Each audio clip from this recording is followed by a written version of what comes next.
দাবি করেছেন সেই 5 দফা দাবি আমাদের বাংলাদেশের মধ্যে কার্যকর করতে হবে।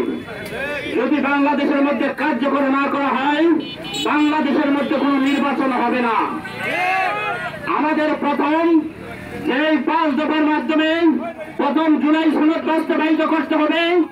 আমরা এই 14-16 বছরের আওয়ামী লীগের হাত থেকে, দুর্নীতিবাজদের হাত থেকে আমরা মুক্ত হয়ে যে এই স্বাধীন বাংলা পেয়েছি, সেই স্বাধীন বাংলার বীর সেনানীদের জুলাই সনদ বাংলার মাটিতে কার্যকর করতে হবে।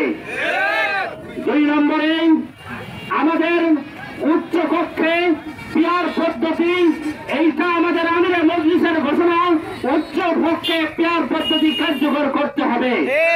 3 নম্বরে হল আমাদের ভারতের যে আধিক্যবাদী আমাদের উপর 16 বছর আমাদের ঘরের উপর ভূত চেপে এসেছিল, সেই আওয়ামী লীগ যখন প্রকৃত হয়েছে তার দোষর জাতীয় পার্টিকে এই বাংলাদেশের মধ্যে 14 দলকে নিষিদ্ধ করতেই হবে।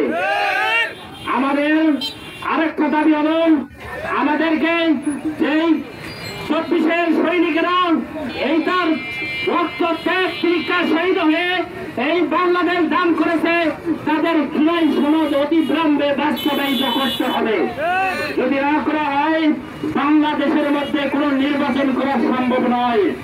আমাদের আমিরে মজলিস ঘোষণা করেছেন এই 16 বছর যারা আমাদের বাংলাদেশের মধ্যে আমাদের অধিকার থেকে বঞ্চিত করেছে, আমাদের অধিকার নিয়ে ছিনিমিনি খেলেছে, তাদের কালো তালিকা করে প্রতিটা গ্রামগঞ্জে লিস্টি করে ঝুলিয়ে দিতে হবে। যখন এই তাদের